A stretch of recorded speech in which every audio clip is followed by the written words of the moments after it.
John Anderson had always been a man who moved through life with purpose. His tailored suit, the polished shoes, the crisp confidence in his every gesture, they were all reflections of a man who had made himself. Self-reliance was his mantra, and power, his currency. As the CEO of Anderson Construction, one of the largest development companies in the world, John was used to having his demands met instantly. That's why, when he boarded the first-class cabin of the transatlantic flight from New York to London, he expected perfection. It started with a small irritation. Nothing unusual, just the kind of thing that, on a normal day, he would shrug off.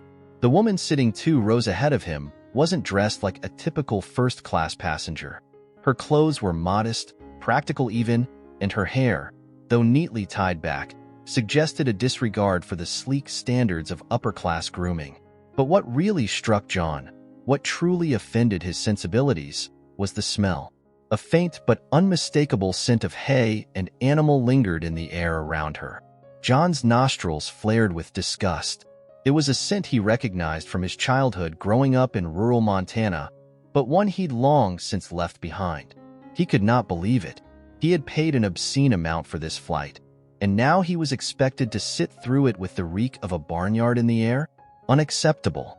He leaned back in his seat, trying to focus on the project documents on his tablet. But the smell seemed to intensify, crawling into his concentration like an unwelcome guest. His patience frayed. He had to do something. He wouldn't let a single moment of his carefully orchestrated life be ruined by this. "Excuse me," John flagged down the flight attendant, his tone cool and controlled, as always. The flight attendant, a young woman with a polished appearance, smiled professionally. "How can I assist you, Mr. Anderson?" He didn't bother to lower his voice.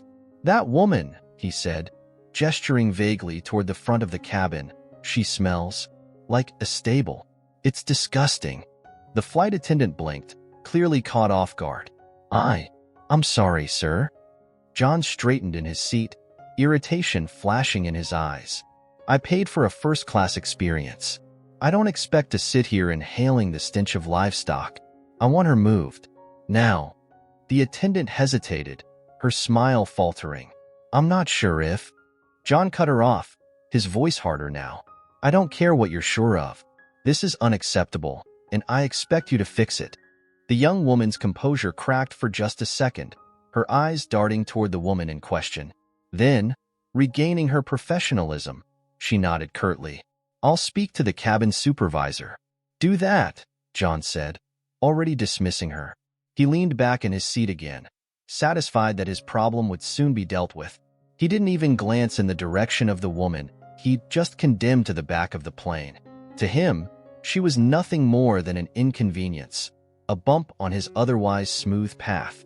As the flight attendant walked away, John's mind returned to the more important matter at hand, his meeting in London. The contract for the construction of the state-of-the-art urban complex was just days from being signed. It was the biggest deal of his career, the kind of project that would put Anderson Construction at the top of the industry for decades. All he needed to do was close the deal, and nothing, especially not a smelly stranger on a plane, was going to distract him from that. Minutes passed, and John barely noticed when the flight attendant returned with a man in a sharp airline uniform. The cabin supervisor, no doubt. There was a brief exchange, hushed tones, glances toward the woman in question. John didn't care to follow the details. As long as the issue was resolved, it was all the same to him. And indeed, a few minutes later, the woman stood, gathering her belongings. She moved quietly, with no protest, no fuss.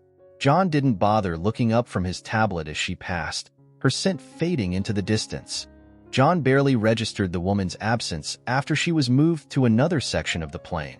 The air felt fresher, the disturbance was gone, and his focus returned to where it belonged, his impending deal in London. As he sipped his drink, his thoughts drifted to the negotiations ahead, envisioning the triumph that awaited him. The flight continued smoothly, and John settled into a comfortable rhythm, reviewing the final details of the contract on his tablet. He was meticulous, checking every clause, every stipulation. His lawyers had already combed through it all, but John trusted no one fully, not when it came to something this important. After all, this wasn't just any deal. It was the culmination of years of effort and planning. The London project was destined to reshape the city's skyline, and with it, solidify his legacy as a titan in the construction world. As the hours ticked by, he allowed himself to imagine the future. The groundbreaking ceremony, the media coverage, the accolades. He could already hear the praise. Visionary, they'd call him. A man of progress. For John Anderson, power wasn't just about money. It was about leaving a mark, one that would last long after he was gone. A soft chime from the overhead speakers signaled that the flight was nearing its descent. John closed his tablet, satisfied with his preparation. He glanced at the window, watching as the clouds parted to reveal the vast sprawl of London below. It was a familiar sight, but today, it felt different. Today, it represented conquest. The landing was smooth, and as the plane taxied to the gate, John already had his mind on the hotel. His assistant had booked him a suite at one of the finest establishments in the city, and the limo would be waiting to whisk him away the moment he cleared customs. Everything was arranged to perfection, as it always was. Once the seatbelt sign turned off, John stood, retrieving his expensive leather briefcase from the overhead compartment. He walked down the aisle with the same unshakable confidence he carried in every room he entered. His mind was already on the upcoming meeting when he noticed a small group of people gathered near the exit, among them, a few uniformed men. Airport security? Maybe. He shrugged it off, not concerned in the slightest. Probably just a routine matter. But as he approached, one of the men stepped forward. "Mr. Anderson?" the officer asked. John gave him a curt nod. "Yes?" The man's expression was neutral, but his eyes flicked towards someone behind John. "We'd like to have a word with you." A moment of confusion crossed John's face. "Is there a problem?" he asked, his voice carrying the slight edge of a man unaccustomed to being questioned. "Please come with us, sir," the officer said, his tone polite but firm. The other passengers were still disembarking, some glancing curiously at the scene. John felt a spark of irritation. This was not the time for delays. "I have a very important meeting to get to," John replied, his impatience surfacing. "It won't take long, sir," the officer assured, gesturing for John to follow.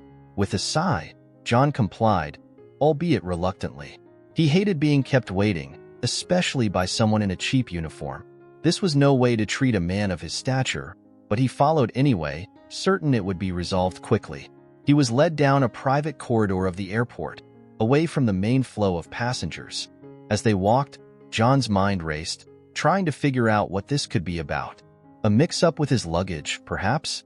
Some sort of security concern? They stopped at a small office, and the officer opened the door, gesturing for John to step inside. "Wait here, Mr. Anderson. Someone will be with you shortly." John stepped into the room, now thoroughly irritated. He set his briefcase on the table, checking his watch. He didn't have time for this. The meeting was in a few hours, and he needed to get to the hotel to prepare. As far as he was concerned, this was a waste of time. The door clicked shut behind him, and John's patience wore thin. He was about to demand answers when the door opened again, and a man in a well-tailored suit walked in. He was accompanied by a woman, tall, dignified, and familiar. It took John a second to place her, and when he did, his stomach dropped. It was the woman from the plane, the one he'd had moved. John froze, his mind scrambling to make sense of the situation. The woman from the plane. What was she doing here? And why was she accompanied by this sharply dressed man who looked every bit like a corporate power player? For the first time in a long while, John felt the ground shift under him. He was used to being the one in control, the one who commanded the room. But now, the air felt thick with tension, and he didn't like it one bit. The man spoke first, his tone smooth, professional. "Mr. Anderson, thank you for your time. We won't keep you long." John's gaze flickered between the man and the woman. She stood silently, her eyes fixed on him with a calm that unnerved him. He could feel his heartbeat quickening. "What is this about?" John demanded, his voice sharp, barely masking his growing discomfort. The man extended a hand, as if to neutralize the situation. "Allow me to introduce myself. I'm William Carter, legal counsel for Ms. and Thompson." He paused, letting the weight of the name settle in the room. "I believe you two have already crossed paths." John's heart sank. And Thompson, the Ann Thompson? That couldn't be right.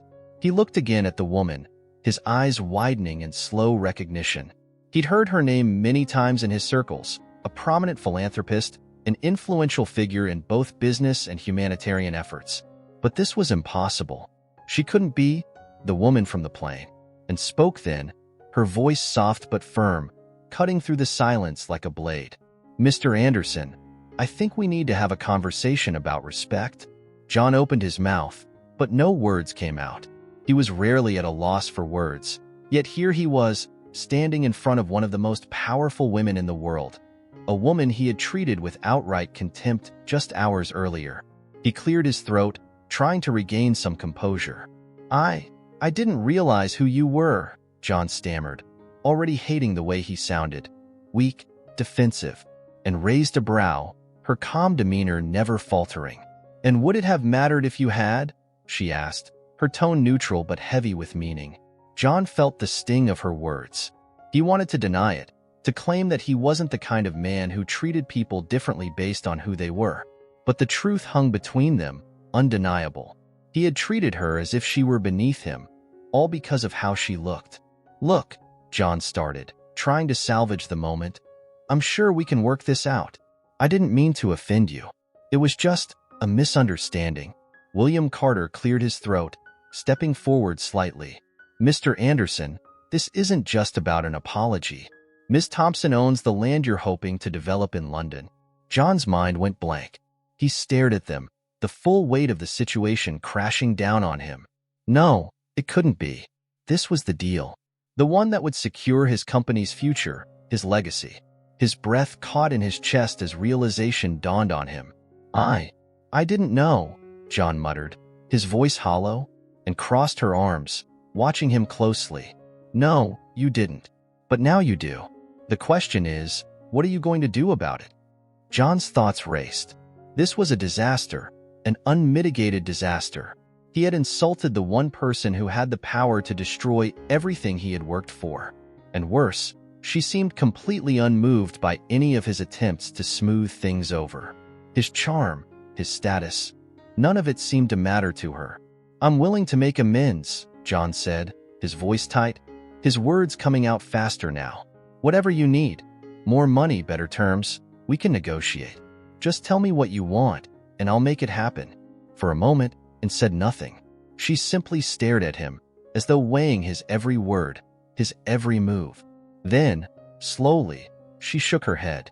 "This isn't about money, Mr. Anderson," she said, her voice steady and clear. "This is about how you see people. I'm not interested in doing business with someone who values others based on their appearance or their status. This is about more than just a contract." John felt a knot of frustration tighten in his chest. This couldn't be happening. Not now, not like this. He had come so far, built so much, and now it was all slipping through his fingers because of one stupid moment on a plane.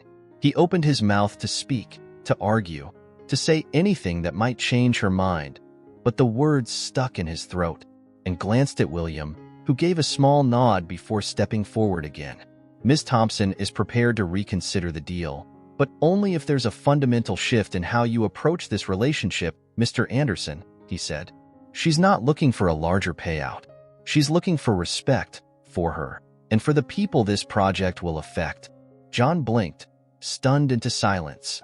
He had expected this meeting to be about numbers, about logistics, about closing the deal. But now it was about something entirely different, something he wasn't sure he knew how to give. John sat there, the weight of their words settling over him like a heavy fog. Respect.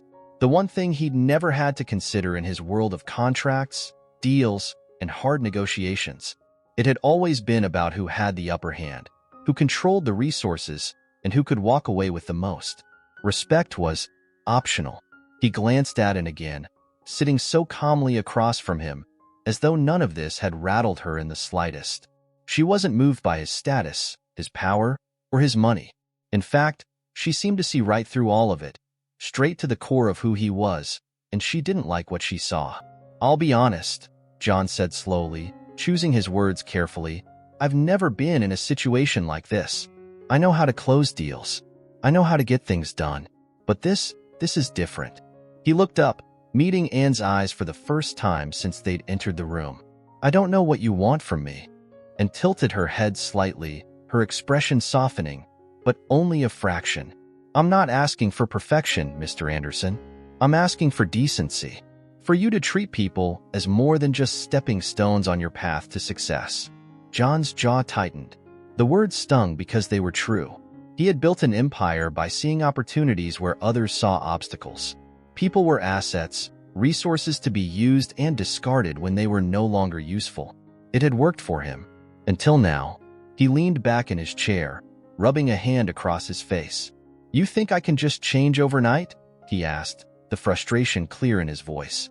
I've spent my whole life playing by one set of rules, and now you want me to play by a different set? And didn't answer immediately. She simply watched him, as though waiting for something deeper than words. After a moment, she spoke, her tone steady but firm. I want you to start thinking about the kind of legacy you're leaving behind. Is it one built on respect, on real connections with people, or is it just built on money and power? Her words hit him like a punch to the gut. Legacy. That was the one thing he cared about, the one thing he thought he was building with every skyscraper, every development that bore his company's name. But here, sitting across from in Thompson, he realized for the first time that maybe he'd been wrong. Maybe legacy wasn't just about being remembered. It was about how you were remembered. I don't know how to do this, John admitted quietly, his voice uncharacteristically vulnerable, and leaned forward slightly, her gaze never wavering. You start by listening, by understanding that not everyone's life revolves around deals and contracts. There are real people on the other side of those negotiations, people with stories, with struggles. It's about seeing them as more than just a means to an end. John let her words sink in. He'd always prided himself on being a man of action, of results. But now, for the first time, he realized that the path forward might require something he wasn't sure he was capable of: humility. He had to face the fact that his power, his wealth, none of it mattered if the people around him saw him as nothing more than a ruthless businessman. I don't expect you to trust me, John said, his voice low but sincere. But I want a chance to prove that I can be better than what you saw on that plane. There was a long pause, and studied him carefully, as if weighing his every word, his every gesture. Then, finally, she nodded. But it wasn't a nod of agreement. It was more a signal that this conversation wasn't over. I believe in second chances, Mr. Anderson, and said, her voice measured. But they're earned, not given. This isn't about you proving something to me. It's about proving it to yourself. John swallowed hard, the weight of her words pressing down on him. He didn't know how to respond. For a man who had built his life on always having the answers, he suddenly felt lost. I'll give you time to think about how you want to move forward, and continued, standing from her seat. The deal is still on the table, but it's going to require more than money to close it. John stood too, a sense of urgency rising in him. What do I need to do? He asked, desperation creeping into his voice, and paused, her hand on the door handle. She turned back to him, her eyes serious. You need to learn how to see people, Mr. Anderson, not just as tools or obstacles, but as individuals with value. When you can do that, we'll talk. With that, she opened the door and stepped out, leaving John alone in the room, the echoes of her words swirling around him. John stood frozen in the empty room, his mind racing. Anne's words echoed in his ears. Asterisk, you need to learn how to see people. Asterisk, it was as if she'd exposed a flaw in his very foundation, a crack in the armor he'd spent years constructing. He'd been raised to believe that success was a zero-sum game. You either won or you lost. And to win, you had to be stronger, faster, and smarter than everyone else.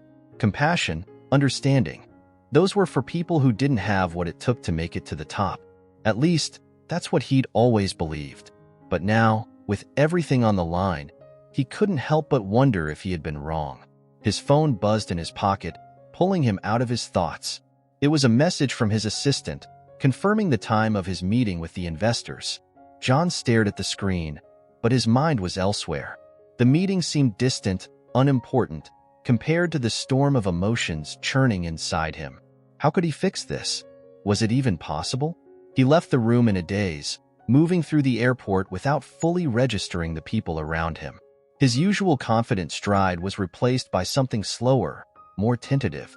For the first time in a long while, John felt uncertain, vulnerable.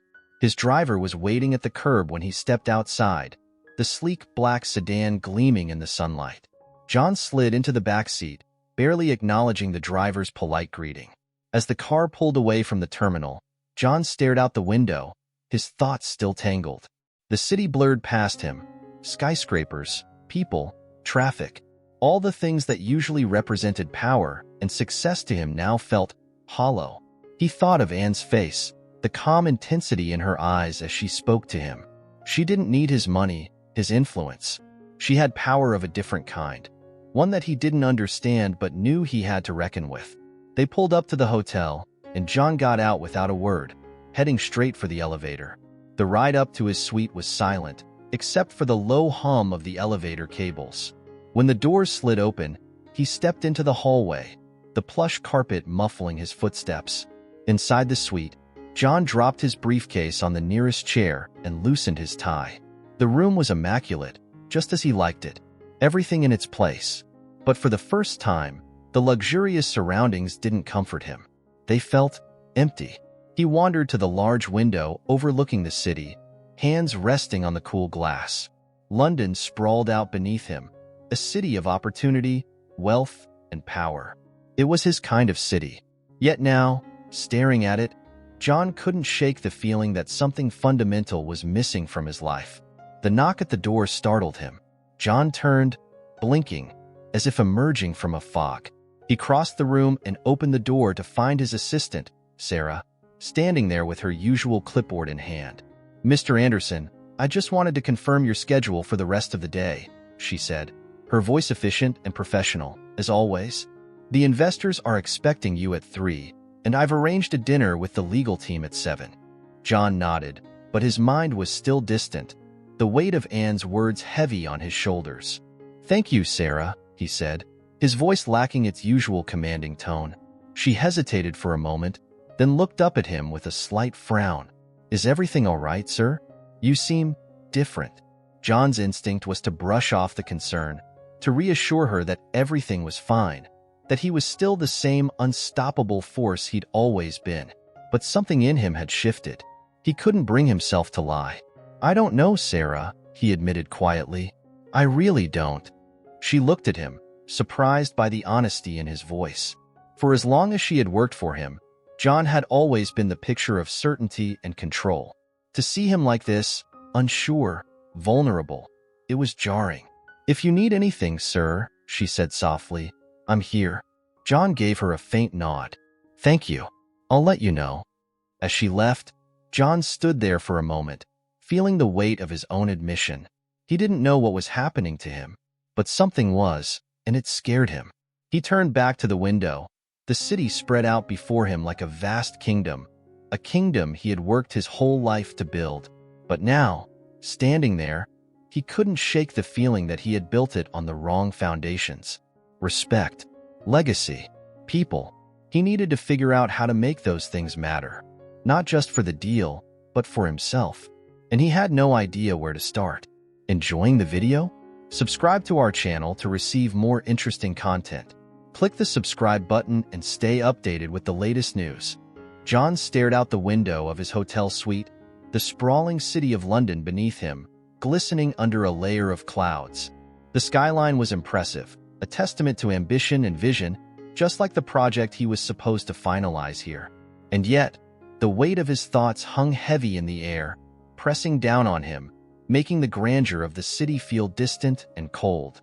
His mind was still stuck on the conversation with Anne Thompson. Her calm, almost surgical dismantling of his arrogance had left him reeling. For years, John had built his empire on a single, unwavering belief that success was measured by power, control, and wealth. But now, Anne had introduced a new concept, respect, and John couldn't shake it. It clung to him, gnawing at the foundations of everything he thought he knew. He checked his watch. The meeting with the investors was looming, just an hour away. Normally, This would have been the highlight of his day. A chance to close another deal, to solidify his position as the top player in the game. But now, it felt like just another obligation, another task to get through. John turned away from the window, pacing the room. He felt restless, unsettled, like a man standing on the edge of a cliff, unsure of whether to jump or retreat. For the first time in his life, he was questioning himself.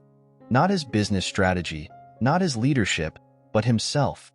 The man he had become, the values he had chosen to live by. And the realization that he might have gotten it all wrong was terrifying. He sat down heavily in one of the leather chairs by the fireplace, his hands rubbing his temples. What the hell was he supposed to do now? Anne's words echoed in his mind. Asterisk, you need to learn how to see people. Asterisk, but how did he do that? He'd spent decades building walls. Walls that kept people at a distance, that kept him focused on the goal, on the numbers, on the deals. People were assets, liabilities, obstacles to be overcome. That was the way of the world. At least, it had been his way. The knock on the door startled him. He stood up, running a hand through his hair before crossing the room and opening it.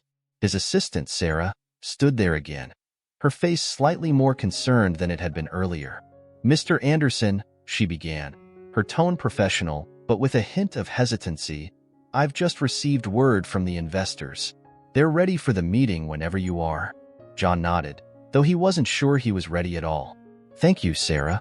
I'll head down in a few minutes. Sarah lingered for a moment, as if there was something more she wanted to say. Finally, she spoke. Sir, if I may, she hesitated, choosing her words carefully. You seem different today. Are you sure everything's all right?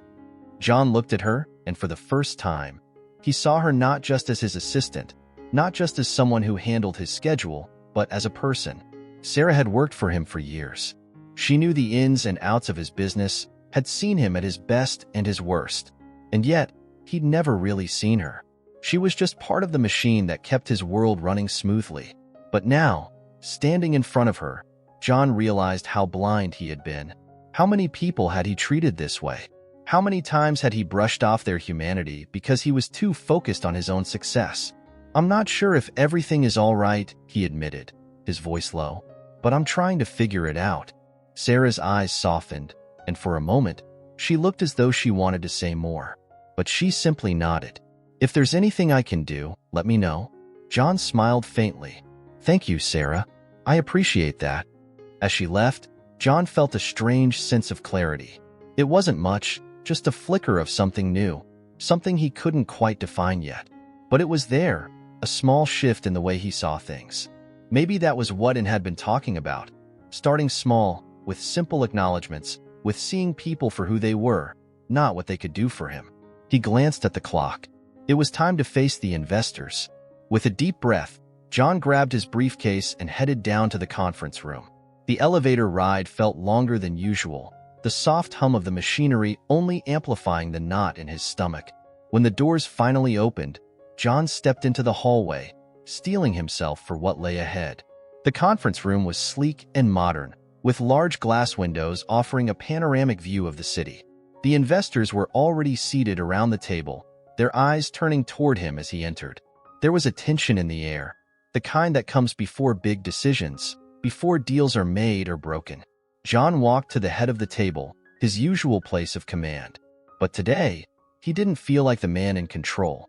He felt different, less certain, but maybe that wasn't a bad thing. He placed his briefcase on the table, but instead of opening it, he paused. The usual routine of launching into a presentation, of laying out the figures and projections, suddenly felt hollow. These people weren't just numbers on a page, and neither was the project. Before we get started, John began, his voice steady but lacking its usual edge. I want to say something. The investors exchanged curious glances, clearly not expecting this. John rarely deviated from the script. I've spent my entire career focused on the bottom line, John continued, his eyes scanning the faces around the table. On getting the deal done, on maximizing profit. And while that's important, I've come to realize it's not everything. He paused, searching for the right words. This project we're working on, it's not just another skyscraper. It's going to impact real people, communities, families, lives. And if we don't take that seriously, if we don't consider the human side of this, then we're missing the point.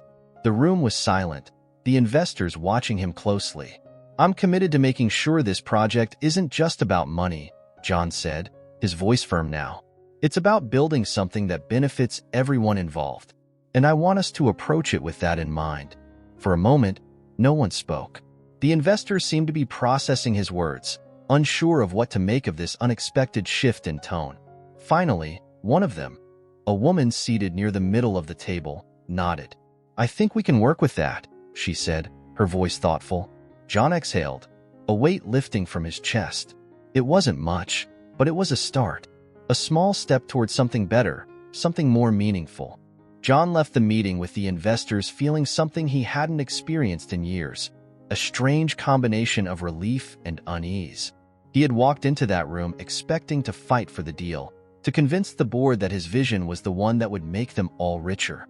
Instead, he had found himself talking about the human impact of the project, something he never would have considered before his encounter with Thompson. And the investors had listened.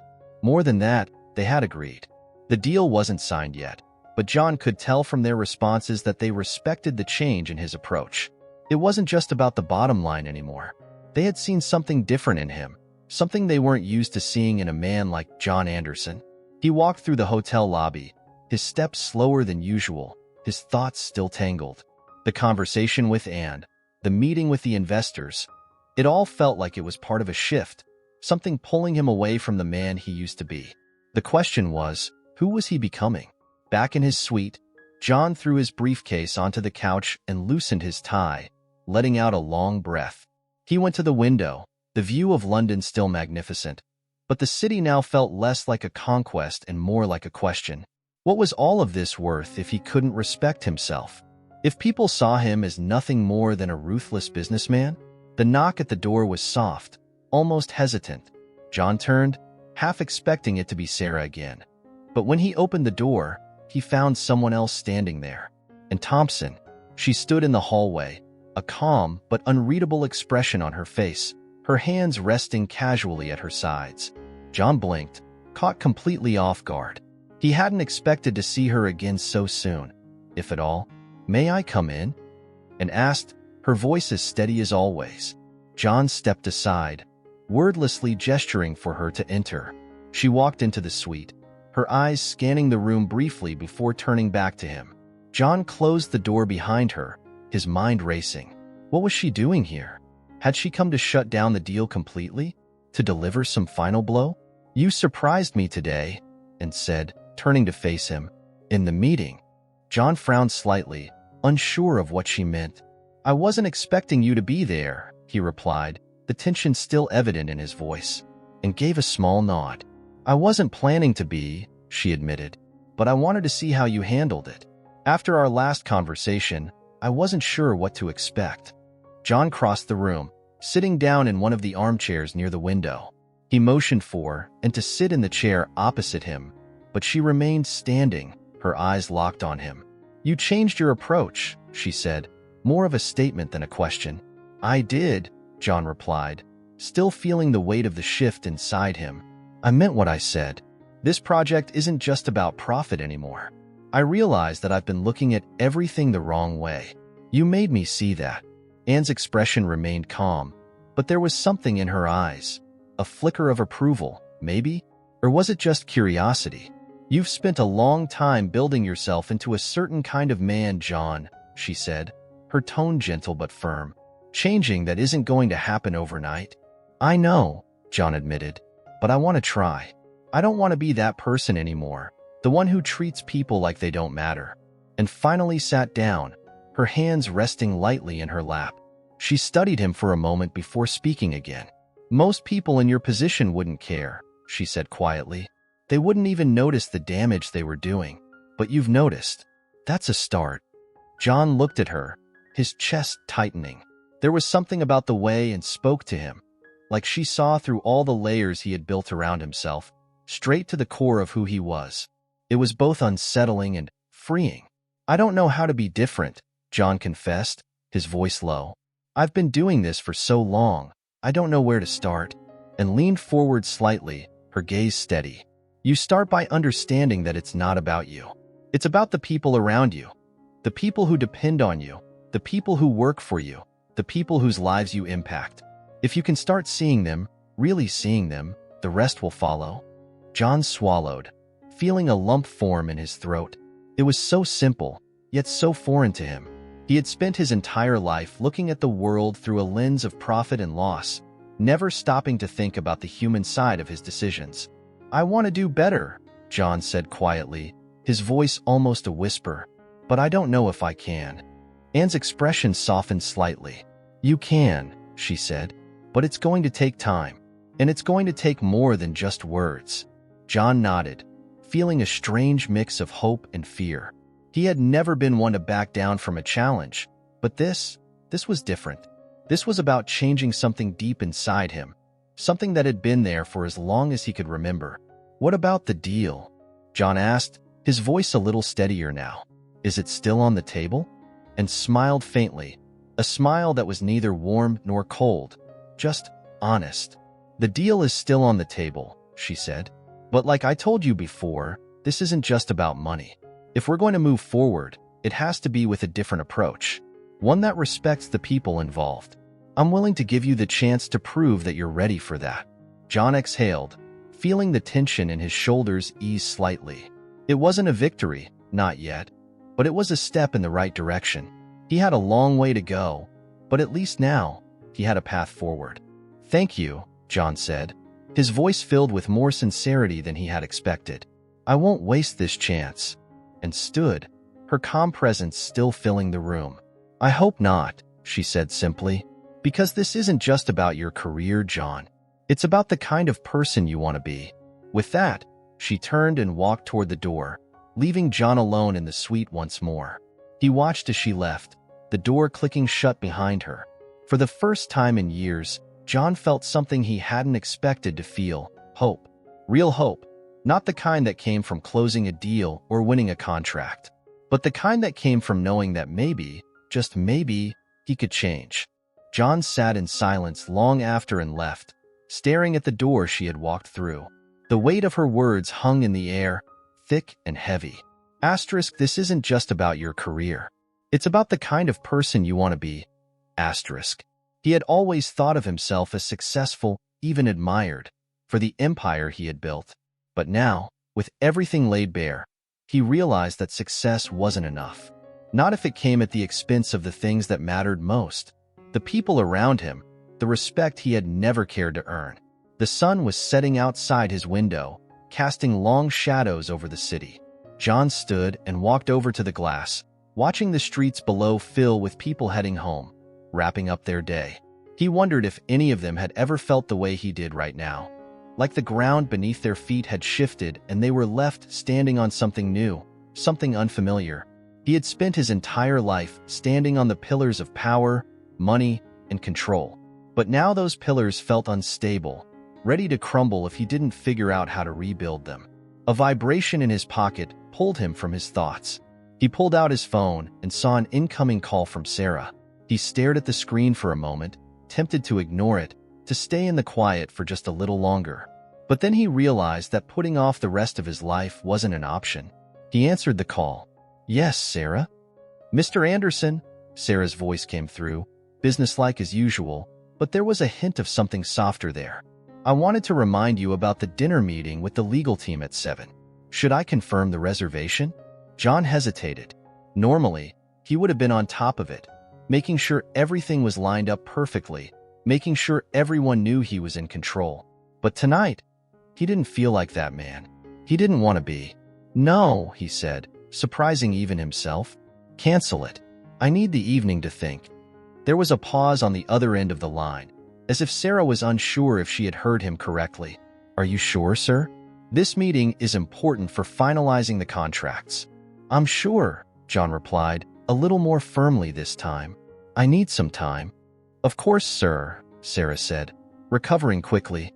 I'll handle it. Let me know if you need anything else. Thank you, Sarah, John said, ending the call.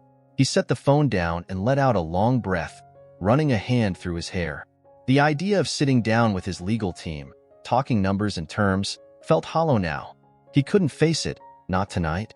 Not when there was so much more on his mind. John poured himself a drink from the small bar in the corner of the suite, then walked back to the window. He took a slow sip, feeling the warmth spread through him as he stared out at the city again. But his thoughts weren't on London anymore. They were back on Montana, on the small town where he'd grown up, where life had been simpler, slower, where people knew each other's names, and respect wasn't something you bought. It was something you earned through honesty, through hard work. He hadn't been back there in years, not since his father passed away, leaving behind the old farm that John had been so eager to escape. He hadn't even been to the funeral, too busy, too wrapped up in his deals and his empire. And now, looking back, he realized that was one of the first cracks in his foundation. The moment he started putting his career ahead of everything else, even family. John took another sip of his drink, his thoughts swirling. What would his father say if he could see him now? Would he be proud of the man John had become? The answer was hard to face. He wasn't sure his father would even recognize him anymore.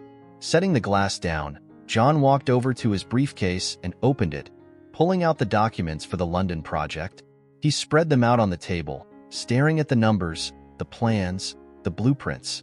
This was supposed to be his legacy, the project that would cement his name in the industry forever. But now, as he looked at the papers, all he could see were the faces of the people who would be affected by this development. The families who would be displaced, the communities that would change forever because of his decisions. And had been right. It wasn't just about money. It was about people, about respect, about doing something that actually mattered. John sat down at the table, his fingers tracing the edges of the papers absent-mindedly. The numbers didn't feel real anymore.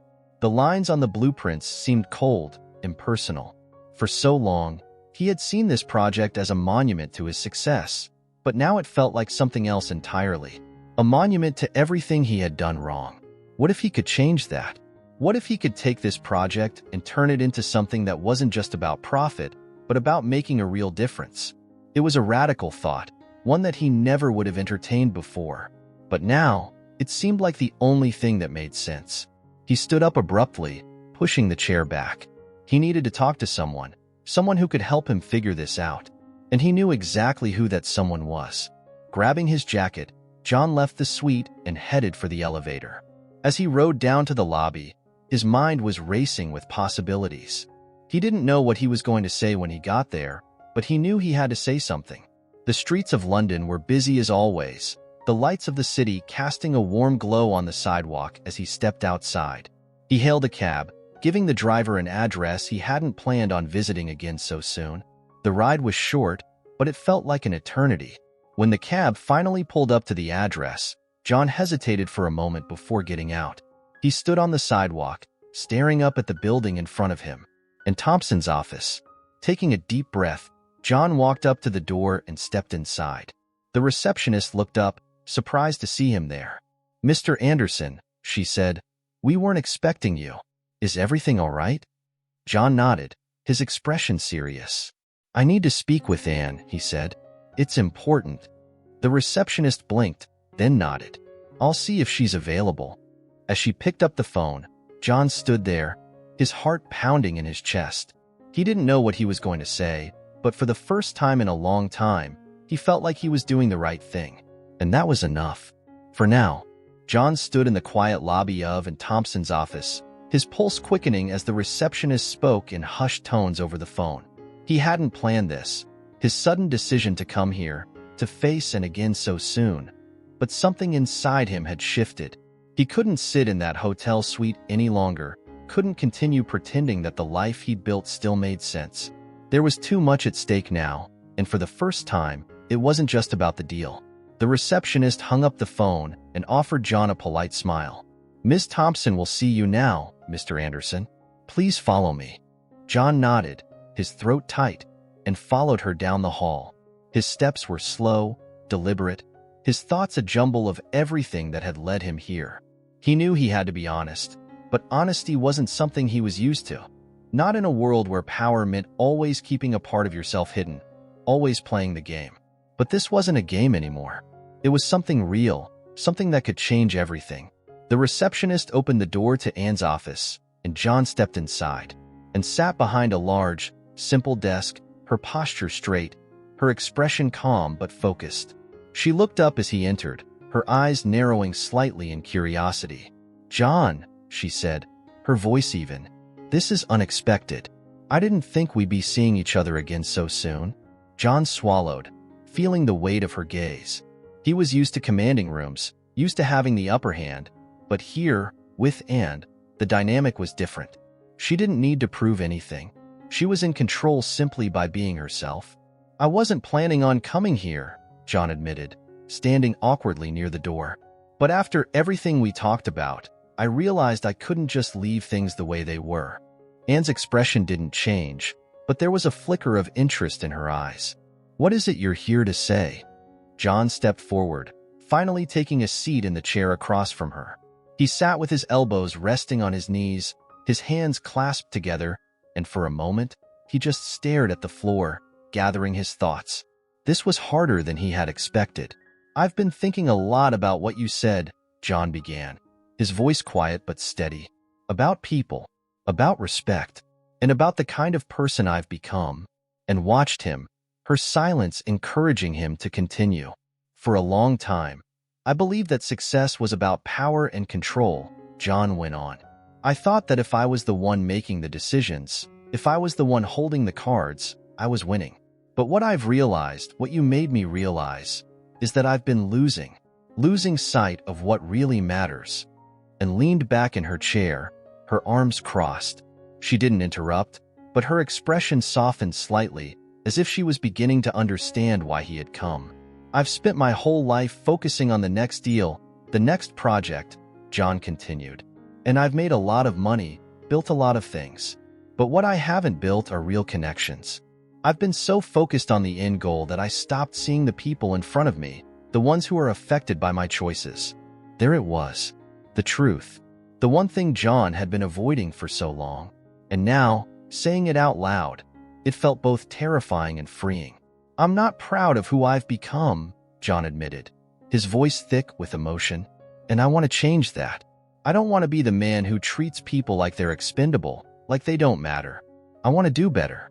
And I want this project, this deal, to be the start of something different." And remained silent for a long moment, her eyes searching his face as if weighing the sincerity of his words. John didn't flinch under her gaze. He couldn't. He needed her to believe him because, for the first time in years, he wasn't just trying to win. He was trying to be better. Finally, and spoke, her voice measured but not unkind. "What you're saying, John, it's not easy to admit. Most people in your position wouldn't even come close to having this kind of conversation." John nodded, the tension in his chest loosening just a little. "I know, but I have to. Because if I don't, then I'm going to lose everything that really matters." And studied him for a moment longer, then leaned forward slightly, her tone more direct. "And what exactly do you want from me, John? Are you here to apologize? To make promises? Or is there something more you're looking for?" John hesitated, then met her eyes. "I want a second chance. Not just with this deal, but with how I handle it. I want to approach this project in a way that respects the people who will be impacted by it. I don't want to steamroll over communities just because it's profitable. I want to build something that actually benefits people, and I need your help to do that." And sat back, her expression thoughtful. For a moment, she didn't say anything, and John's heart pounded in his chest as he waited for her response. He had no idea how she was going to take this, whether she would see it as genuine or just another angle. Finally, she spoke, her voice calm but firm. "You're asking for a lot, John. More than just a second chance. You're asking me to trust that you've really changed. And trust isn't something I give lightly." "I know," John said quickly, his voice almost pleading, "but I'm willing to do the work. I'm not asking for shortcuts. I need a chance to prove that I can do things differently." And was quiet again, her gaze thoughtful, as if she was weighing her next words carefully. Then, slowly, she nodded. "All right, John," she said. "I'll give you that chance.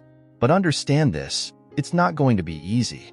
You'll have to show me, every step of the way, that you're committed to doing this right. Not just for the sake of the deal, but because it's the right thing to do.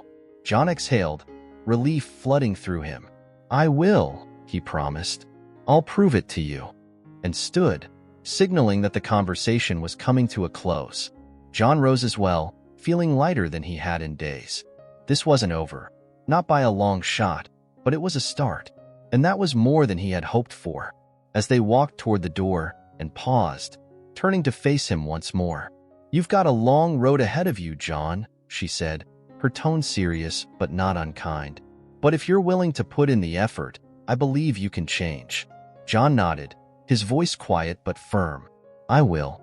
I have to. And gave him a small, almost imperceptible nod, then opened the door. John stepped through, feeling like he was walking into something entirely new. And for the first time in his life, that didn't scare him. It gave him hope. John stepped out of Anne's office and into the London night, the crisp air hitting him like a sudden wave of clarity. He paused on the sidewalk, glancing up at the dark sky, the city lights reflecting in the low clouds. For the first time in years, he felt the weight of his decisions, not as burdens, but as opportunities. A long road lay ahead, one that he wasn't sure he was fully equipped for. But now, more than ever, he knew he had to take it. The taxi ride back to the hotel was quiet, the city's nightlife buzzing around him while his mind whirled.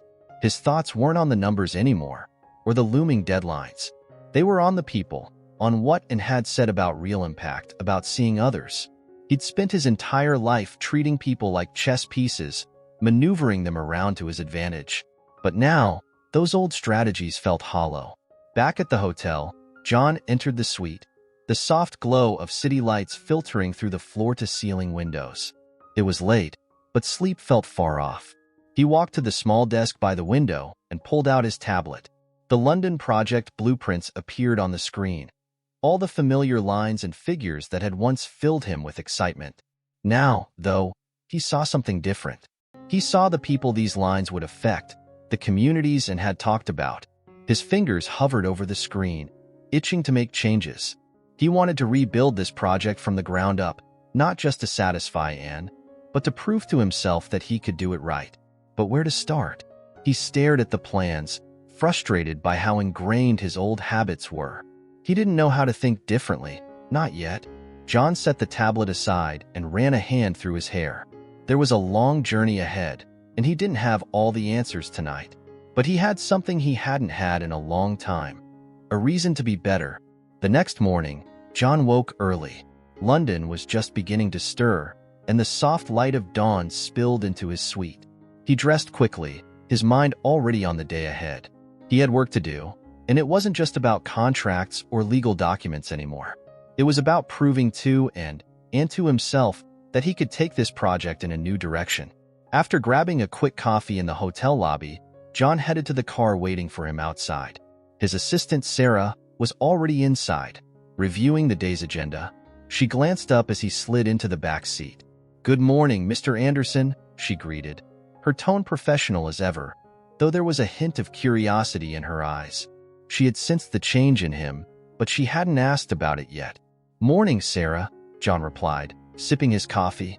He paused, then added, "I need to make some adjustments to the project plan before today's meeting." Sarah blinked, surprised. "Adjustments? This close to finalizing?" John nodded, setting his cup down. "Yes, we need to rethink the design. I want to make sure this project benefits the community it's being built in. That means going beyond just the financials." Sarah looked at him for a moment, as if processing his words. This wasn't the John Anderson she was used to. But then, with a slight nod, she tapped her tablet. "I'll notify the team." As the car rolled through the streets of London, John stared out the window, thinking about the meeting ahead. He was about to walk into a room full of investors and partners who had signed on for one thing, and now he was about to offer them something else entirely. He wasn't sure how they would react, but he didn't care. He was committed to seeing this through. They arrived at the office building, and John stepped out, taking a deep breath before heading inside. The conference room was already filled with people when he entered. Lawyers, financial advisors, architects, all gathered to finalize what had once been his biggest deal. He greeted them briefly before sitting at the head of the table, his usual seat of authority. But today, he didn't feel like the same man. And that was the point. "Good morning, everyone," John began, his voice steady. "Before we get started, there are some changes I'd like to discuss." The room fell silent, all eyes turning to him. A few raised eyebrows, a few whispers exchanged. John wasn't known for last-minute changes, especially not at this stage. But he pressed on. "We've spent a lot of time and resources on this project," John continued, "and I know we're all eager to move forward. But I believe we need to take a step back and reevaluate. This project is going to have a massive impact on the surrounding community, and I want to make sure that impact is a positive one. That means revisiting the design to include more green spaces, affordable housing, and community-focused infrastructure." There was a pause as his words sank in. Some of the investors exchanged glances, clearly unsettled by the idea of revising the project so late in the game. But John didn't waver. He knew this was the right path forward. One of the investors, an older man with a sharp suit and an even sharper tone, cleared his throat. "John, with all due respect, these changes could delay the project significantly. We're on a tight timeline as it is." John nodded, acknowledging the concern. "I understand that. But I also believe that if we do this right, it will be worth it. This isn't just about building another luxury development. It's about creating something that truly benefits the people who live here." Another investor, a woman seated further down the table, leaned forward. "And you think these changes will increase the value of the project?" John paused, considering her question. "Not in the short term," he admitted. "But in the long term, yes. A project that supports the community will attract more investors, more positive attention, and ultimately, more value. This is about thinking beyond immediate profits." There was a murmur of conversation around the table, some skeptical, some thoughtful. John waited, his heart pounding in his chest, but outwardly calm. He had never felt this way in a meeting before. Unsure, yet determined. He was no longer fighting to dominate the room, but to convince them that there was a better way forward. After a few moments, the older investor nodded slowly. "All right, John, let's see what you've got." John exhaled, feeling a weight lift from his shoulders. This was just the beginning. There would be more challenges ahead, more doubts to overcome. But for now, he had taken the first step. And for the first time in his life, it wasn't about winning. It was about doing what was right. John left the meeting feeling a mix of relief and uncertainty. He had taken a leap, proposed changes that would shake up the entire project, and to his surprise, the investors hadn't shot him down. Not yet, anyway. But he knew this was just the beginning. Convincing them to support a more community-focused approach would take more than just a meeting. It would take results, proof that what he was proposing wasn't just some idealistic shift, but a smart, sustainable way forward. As he stepped outside into the crisp London air, John felt the tension in his shoulders begin to ease. It wasn't gone completely, there was still too much at stake, but he had made progress. And that was more than he could say a week ago. The car was waiting for him at the curb, and as he slid into the back seat, Sarah turned to him with a curious expression. "How did it go?" she asked, her tone more casual than usual. She had sensed the shift in him over the last few days and seemed eager to see where it would lead. John leaned back, rubbing his temples as the car pulled away. "Better than I expected," he admitted, though the exhaustion was evident in his voice. They didn't reject the changes outright, but it's going to be a long road convincing them this is the right move. Sarah nodded thoughtfully. "People don't like change, especially when it affects their bottom line." "No, they don't," John agreed. "But I'm not backing down on this. I've spent too long ignoring the impact my projects have on people's lives. This time, I want to do it right." Sarah's eyes softened, and for a moment, the professional distance between them seemed to fade. "You know, Mr. Anderson," she said carefully, "I think you're making the right decision. It's not going to be easy, but it's the right thing to do." John looked at her, surprised by the genuine support in her words. He hadn't expected that. Sarah had always been a steady presence in his life, efficient, professional, always getting things done without complaint. But now, he saw something more in her, something he hadn't taken the time to notice before. "Thank you, Sarah," John said, his voice quieter. "That means more than you know." They rode in silence for a few minutes, the city blurring past them as John's mind wandered. He thought about Anne, about their conversation the night before. She had given him a second chance, but he knew it wasn't an open-ended one. If he didn't deliver on his promises, if he didn't prove that he was serious about changing, she would walk away. And he couldn't afford that, not just because of the deal, but because he didn't want to lose the respect of someone like her. As they neared the hotel, John's phone buzzed in his pocket. He glanced at the screen and saw an unfamiliar number. Hesitating for a moment, he answered. "John Anderson," he said, his voice still carrying the weariness of the day. There was a pause on the other end, then a familiar voice spoke. "John, it's Mark." John's stomach dropped. Mark Grayson, an old friend, someone he hadn't spoken to in years. Back when John was first starting out in the construction business, Mark had been his closest ally. But their friendship had soured when John's ambition outpaced Mark's vision. They had parted ways on bad terms, and John had never looked back. "Mark," John said, sitting up straighter. "This is unexpected. What's going on?" "I've been hearing things," Mark said, his tone casual but with an edge of curiosity. "About your London project. People are talking." John's mind raced. He wasn't sure if Mark's call was a good thing or not. The two of them had left so much unsaid that the weight of their past hung heavy between them. "What are they saying?" John asked cautiously. "That you're changing things," Mark replied. "That you're focusing on community impact now. Green spaces, affordable housing. That doesn't sound like the John Anderson I knew." John let out a slow breath, unsure of how to respond. Mark had always been more idealistic than John, but John had dismissed that as weakness, a lack of vision.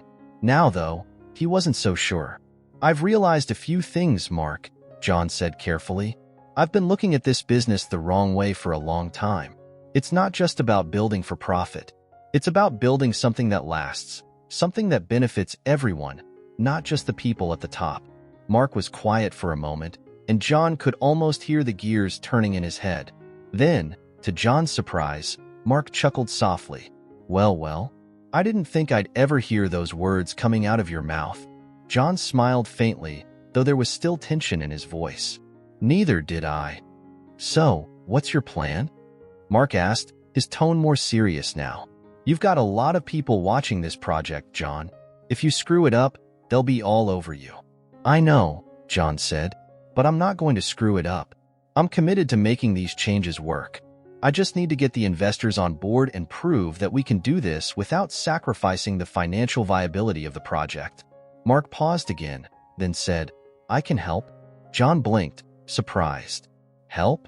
How?" "I've been working on something," Mark explained, his voice more animated now.